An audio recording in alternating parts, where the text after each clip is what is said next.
क्या आज के चर्चों में शास्त्री और फरीसी पाए जाते हैं? तो हाँ, बिल्कुल। आज के चर्चों में भी शास्त्री और फरीसी पाए जाते हैं। इस बात को हमें समझने के लिए 2000 साल पहले प्रभु यीशु मसीह के समय में जाना पड़ेगा और उन शास्त्री और फरीसियों के चाल चलन को देखकर हम आज के शास्त्री और फरीसियों को जान पाएंगे कि वास्तविक में आज के समय में शास्त्री और फरीसी कौन है। हम जब मत्ती रचित सुसमाचार 23 अध्याय और उसका 1 और 2 और 3 पद पढ़ते हैं तो यहाँ पर लिखा है, तब यीशु ने भीड़ से और अपने चेलों से कहा, शास्त्री और फरीसी मूसा की गद्दी पर बैठे हैं, इसलिए वे तुमसे जो कुछ कहे वह करना और मानना, परंतु उनके से काम मत करना, क्योंकि वे कहते तो हैं पर करते नहीं हैं। प्रभु यीशु मसीह भीड़ से और अपने चेलों से कह रहा था कि शास्त्री और फरीसी मूसा की गद्दी पर बैठे हैं। प्रभु यीशु मसीह बता रहा था कि आज के शास्त्री और फरीसियों के पास मूसा की व्यवस्था है, मूसा की पुस्तकें हैं, परंतु वे स्वयं मूसा की व्यवस्था के अनुसार ठीक रूप से नहीं चलते। और प्रभु यीशु मसीह अपने चेलों से कहता है और पूरे भीड़ से कहता है, जितने भी लोग प्रभु यीशु मसीह की सुन रहे थे, कि शास्त्री और फरीसी जो कुछ तुमसे कहे वह करना और मानना, परंतु उनके से काम मत करना, क्योंकि वे कहते हैं परंतु करते नहीं हैं। प्रभु यीशु मसीह बता रहा था कि शास्त्री और फरीसी सिर्फ उपदेश करते हैं, बाकी वे कुछ भी नहीं करते। जिस प्रकार से वे उपदेश करते हैं उस हिसाब से वे परमेश्वर की राह पर खुद नहीं चलते। ठीक आज इसी प्रकार से कई सारे लोग ऐसे हैं जो स्वयं ही प्रचार करते हैं, परंतु वे अपने प्रचार के अनुसार खुद ही अपने जीवन को नहीं ढाल पाते। तो यही आज के शास्त्री और फरीसी लोग हैं। शास्त्री और फरीसियों को उस समय बहुत घमंड था, हमारे पास तो मूसा की व्यवस्था की पुस्तकें हैं, हम धर्मी लोग हैं, हम परमेश्वर के मार्ग पर खराई से चलते हैं। मतलब शास्त्री और फरीसी स्वयं ही अपने आप को धर्मी बना रहे थे। वे धर्मियों के यहाँ जाते थे, खाना खाते थे, धनवानों के यहाँ जाकर खाना खाते थे, परंतु पापियों के यहाँ नहीं जाते थे। शास्त्री और फरीसी कहते थे ये पापी है, वो दुष्ट है, हम उसके पास जाकर खाना नहीं खाएंगे। मतलब अपने आप को बहुत बड़ा समझते थे। परंतु इसके विपरीत हमारा प्रभु यीशु मसीह सबके यहाँ जाता था, चाहे वो धनवान हो, चाहे गरीब हो, चाहे धर्मी हो, चाहे वो पापी हो, सबके यहाँ प्रभु यीशु मसीह जाता था, खाना खाता था, सबको उपदेश करता था। प्रभु यीशु मसीह सबसे बराबर प्रेम करता था। हम जानते हैं कि प्रभु यीशु मसीह से बढ़कर कोई ज्ञानवान नहीं है, प्रभु यीशु मसीह से बढ़कर कोई बुद्धिमान नहीं है, फिर भी प्रभु यीशु मसीह ने कभी भी अपनी बुद्धि पर घमंड नहीं किया। परंतु इसके विपरीत हम देखते हैं शास्त्री और फरीसी घमंडी थे। वे अपने आप को हमेशा बड़ा ही समझते थे और प्रभु यीशु मसीह हमेशा अपने आप को छोटा समझते थे। एक तरफ जहाँ शास्त्री और फरीसी को ऊंचा पद चाहिए था, वे अपने आप को ऊंचे पद वाले समझते थे, तो दूसरी तरफ हम देखते हैं कि प्रभु यीशु मसीह गुरु होकर स्वयं अपने चेलों के पैर धोने लगा। वह न केवल परमेश्वर के सामने परंतु लोगों के सामने नम्र दिन बनकर रहा। जगत का महान उद्धार करता परमेश्वर, जगत का महान उद्धार करता प्रभु मनुष्यों के पैर धो रहा है। कितनी बड़ी बात है, कितनी बड़ी नम्रता है, कितनी बड़ी दीनता है। यदि हम कोई बड़े अफसर हों, बड़े ओहदे वाले हों, तो हमें गरीबों के पैर धोने में ला जाएगा, लेकिन प्रभु यीशु मसीह जगत का स्वामी है, स्वर्ग का प्रभु है, उसने मनुष्यों के पैरों को अपने हाथों से धोया। कितनी बड़ी नम्रता है। परंतु आज के समय में जिनके अंदर अपने में बड़ा होने का अहंकार है कि मैं ज़्यादा ज्ञानवान हूँ, मैं ज़्यादा बाइबल जानता हूँ, आज मेरे पास बाइबल की बहुत सारी शिक्षाएँ हैं, मैं बड़ा हूँ, मेरा पद बहुत ऊंचा है, तो यही लोग आज के शास्त्री और फरीसी हैं। 23 का 5 पद में पढ़ते हैं तो यहाँ पर लिखा है, वे अपने सब काम लोगों को दिखाने के लिए करते हैं, वे अपने ताबीज़ों को चौड़ा करते और अपने वस्त्रों की कोरे बढ़ाते हैं। तो उस समय शास्त्री और फरीसी अपने आप को धर्मी दिखाने के लिए अच्छे अच्छे कपड़े पहनते थे, बड़े बड़े कपड़े पहनते थे, लंबे कोर वाले कपड़े पहनते थे, अपने वस्त्रों के कोरों को बढ़ाते थे, बड़े बड़े ताबीज़ पहनते थे, ताकि लोग उन्हें देखकर कहें कि बहुत धर्मी है, ये बहुत बड़ा पुरुष है। और इस तरह से उस समय के शास्त्री और फरीसी करते थे। ठीक आज उसी प्रकार से जो अपने आप को धर्मी दिखाने के लिए अलग से पहनावे पहनते हैं कि हम बहुत धर्मी हैं, तो यही लोग आज के शास्त्री और फरीसी हैं। देखिए, परमेश्वर के जो मार्ग पर सच्चाई से चलते हैं वही धर्मी हैं। कोई अच्छा कपड़ा पहन लिया, अच्छा कपड़ा पहनना कोई गलत बात नहीं है, लेकिन एक धर्म का वस्त्र को पहन के लोगों को दिखाना ये उचित नहीं है। धर्म हमारे कर्म से पता चलता है, हमारे पहनावे से पता नहीं चलता। परंतु आज जो अपने पहनावे को लेकर लोगों को बताते हैं कि हम धर्मी हैं, तो यही लोग आज के शास्त्री और फरीसी हैं। शास्त्रियों और फरीसियों को पापियों के घर जाना, गरीबों के घर जाना अपमानजनक लगता था। और जब प्रभु यीशु मसीह के चेले और प्रभु यीशु मसीह जब पापियों के यहाँ जाते थे, खाना खाते थे, तो शास्त्री और फरीसी कुड़कुड़ाते थे कि ये लोग तो धर्मी हैं, ये लोग तो परमेश्वर के लिए कार्य करते हैं, ये पापियों के यहाँ क्यों खाना खा रहा है। लूका रचित सुसमाचार 5 अध्याय 30 पद में पढ़ते हैं तो यहाँ पर लिखा है, इस पर फरीसी और उनके शास्त्री उसके चेलों से यह कहकर कुड़कुड़ाने लगे, तुम चुंगी लेने वालों और पापियों के साथ क्यों खाते पीते हो। जब प्रभु यीशु मसीह के चेले और प्रभु यीशु मसीह चुंगी लेने वाले और पापियों के यहाँ खाना खा रहे थे, तो शास्त्री और फरीसी कुड़कुड़ाने लगे, अरे तुम लोग तो पापियों के यहाँ खाना खाते हो, तुम तो चुंगी लेने वालों के यहाँ खाना खाते हो। तो ठीक आज इसी प्रकार से कई लोगों को गरीबों के यहाँ खाना खाने में शर्म आता है, पापियों के यहाँ बैठने में शर्म आता है। तो यही आज के शास्त्री और फरीसी लोग हैं। जो उस समय के शास्त्री और फरीसी थे वे भी ऐसा ही करते थे, गरीबों के यहाँ खाना खाना, पापियों के यहाँ खाना खाना अपने आप को लज्जा का कारण समझते थे, अपने शान के खिलाफ समझते थे। तो आज कई लोगों को गरीबों के यहाँ खाना खाना, पापियों के यहाँ खाना खाना अच्छा नहीं लगता। तो यही लोग आज के शास्त्री और फरीसी हैं। हम देखते हैं कि प्रभु यीशु मसीह सबसे प्यार करता था, सबसे प्रेम करता था, बल्कि प्रभु यीशु मसीह ने तो कहा, मैं धर्मियों को नहीं, मैं तो पापियों को बचाने आया हूँ। देखिए, इस दुनिया में बहुत सारे लोग आए, कई लोग पापियों का नाश करने के लिए आए, कई लोग पापियों से घृणा करने के लिए आए, कई लोग पापियों से नफरत करने के लिए आए। इस दुनिया में केवल प्रभु यीशु मसीह ही पापियों को बचाने आया और कोई पापियों को बचाने नहीं आया। आज जो मसीही पास्टर या मसीही लोग पापियों से नफरत करते हैं, तो यही लोग आज के शास्त्री और फरीसी हैं। जबकि हमारा प्रभु यीशु मसीह पापियों से प्रेम करता था, पापियों से मोहब्बत करता था। तो इसका मतलब धर्मी कौन है? तो धर्मी केवल प्रभु यीशु मसीह ही है, क्योंकि सर्वशक्तिमान परमेश्वर की नज़र में दुनिया के तमाम लोग परमेश्वर की नज़र में गुनहगार हैं। रोमियो 3:23 में लिखा है, इसलिए सबने पाप किया और परमेश्वर की महिमा से रहित है। तो आज हर एक मनुष्य परमेश्वर की महिमा से रहित हो चुका है, परंतु जिन्होंने अपना जीवन यीशु को दिया है, धर्मी यीशु मसीह को दिया है, परमेश्वर ने उन्हें प्रभु यीशु मसीह के द्वारा सेत मेत धर्मी ठहरा दिया है।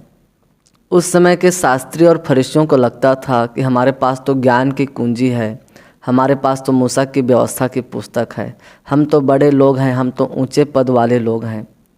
और उनके अंदर अपने आप में एक घमंड रहता था, परंतु उनके अंदर परमेश्वर के प्रति सच्चा प्रेम नहीं था।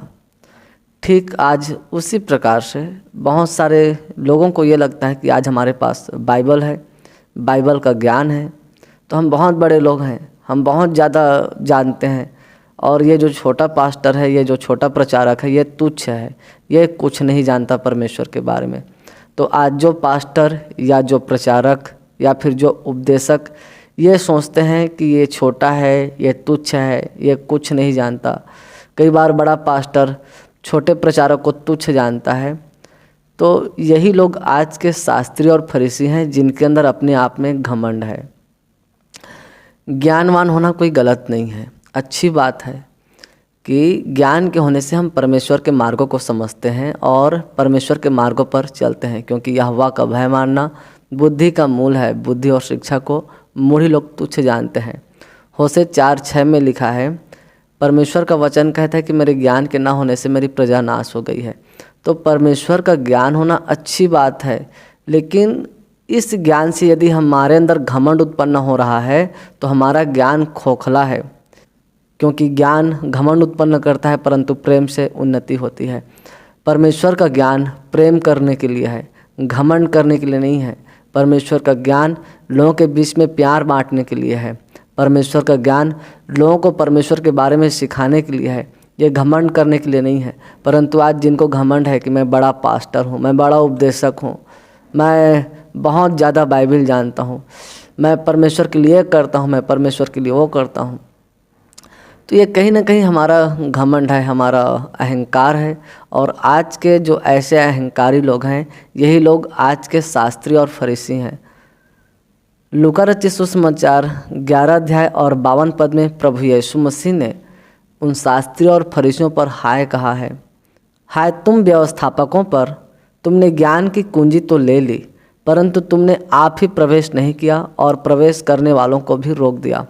प्रभु यीशु मसीह उस समय शास्त्रियों और फरीसियों को हाय कहता है और कहता है कि तुमने ज्ञान की कुंजी तो ले ली, परंतु तुमने खुद प्रवेश नहीं किया और प्रवेश करने वालों को भी रोक दिया है, क्योंकि वे अहंकारी हो चुके थे। तो आज के समय में जितने भी पास्टर अहंकारी हो चुके हैं, जितने भी उपदेशक अहंकारी हो चुके हैं, जिनको लगता है कि मैं बड़ा पास्टर हूँ, मैं बहुत ज़्यादा जानता हूँ, तो यही लोग आज के शास्त्री और फरीसी हैं। और उस समय के फरीसी और शास्त्री अनपढ़ों को, पापियों को तुच्छ जानते थे।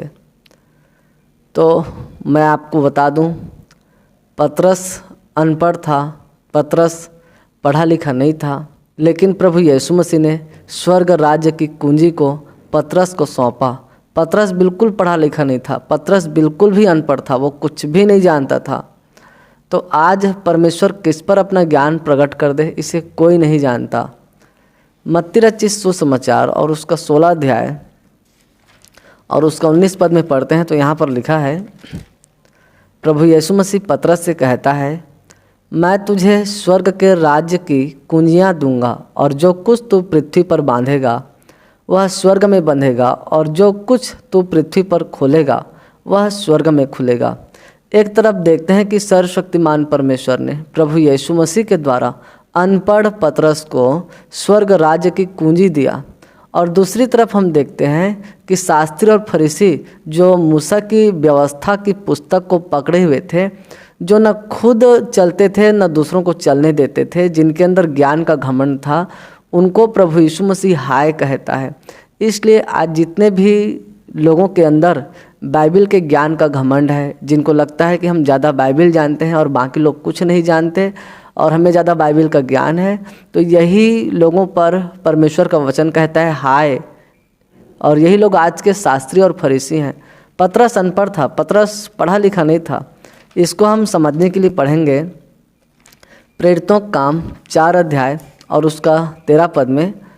और यहाँ पर बहुत सारे लोग पतरस और यूहन्ना को देखकर कहते हैं, जब उन्होंने पतरस और यूहन्ना का साहस देखा और यह जाना कि ये अनपढ़ और साधारण मनुष्य हैं, तो आश्चर्य किया, पर उनको पहचाना कि ये यीशु के साथ रहे हैं। तो वहाँ पर बहुत सारे लोग कहते हैं ये तो पतरस और यूहन्ना हैं, ये यीशु के साथ रहे हैं, और ये अनपढ़ हैं, ये पढ़े लिखे नहीं हैं। तो परमेश्वर किस पर अपना ज्ञान प्रकट कर दे, इसे कोई नहीं जानता। पढ़ना लिखना कोई गलत नहीं है, अच्छी बात है, लेकिन अपनी पढ़ाई लिखाई पर घमंड करना गलत है। बाइबल पढ़ना, बाइबल का नॉलेज होना, इसमें कोई भी गलत बात नहीं है। ये अच्छी बात है कि हम परमेश्वर की बातों को जानते हैं, परंतु हमें बाइबल के ज्ञान का घमंड है तो ये हमारे लिए एक खतरा है। हम घमंडी हैं और घमंडियों से परमेश्वर नफरत करता है। परमेश्वर के सामने नम्र और दीन बनने के लिए न तो पढ़ा लिखा जरूरी है, न अनपढ़ जरूरी है। कोई भी परमेश्वर के सामने नम्र और दीन बन सकता है। याकूब 4 अध्याय 10 पद में लिखा है, यदि तुम प्रभु के सामने दीन बनो तो वह तुम्हें शिरोमणि बनाएगा। हमारा परमेश्वर जो महान है, किस पर अपनी सामर्थ्य को प्रकट कर दे, किस पर अपने ज्ञान को प्रकट कर दे, किस पर अपने वरदान को प्रकट कर दे, इसे कोई नहीं जानता। जैसे माँ के गर्भ में किस तरह से बच्चे की हड्डी बनती है, उसी तरह ठीक हम परमेश्वर का मार्ग नहीं जानते। इसलिए आज जिनको अपने ज्ञान का घमंड है, जिनको बाइबल का घमंड है, वे आज के शास्त्री और फरीसी हैं। इसलिए हम शास्त्री और फरीसी ना बने। परमेश्वर का ज्ञान लोगों को बांटने के लिए है, न कि घमंड करने के लिए। परमेश्वर का वचन में लिखा है 1 कुरिन्थियों में मैं ज्ञानवानों के ज्ञान को नष्ट कर दूंगा और उनकी समझ को तुच्छ कर दूंगा। पहला कुरिन्थियों 1:27-28 में लिखा है कि मैंने नीचों और तुच्छों को चुन लिया है, वरन जो है भी नहीं उनको भी परमेश्वर ने चुन लिया है। इसलिए हम पढ़े लिखे हैं तो भी ठीक और नहीं पढ़े लिखे हैं तो भी ठीक। यदि हम सर्वशक्तिमान परमेश्वर के सामने नीच और तुच्छ बन जाते हैं, अपने आप को बिल्कुल छोटा बना देते हैं, तो सर्वशक्तिमान परमेश्वर हमसे प्रसन्न होता है।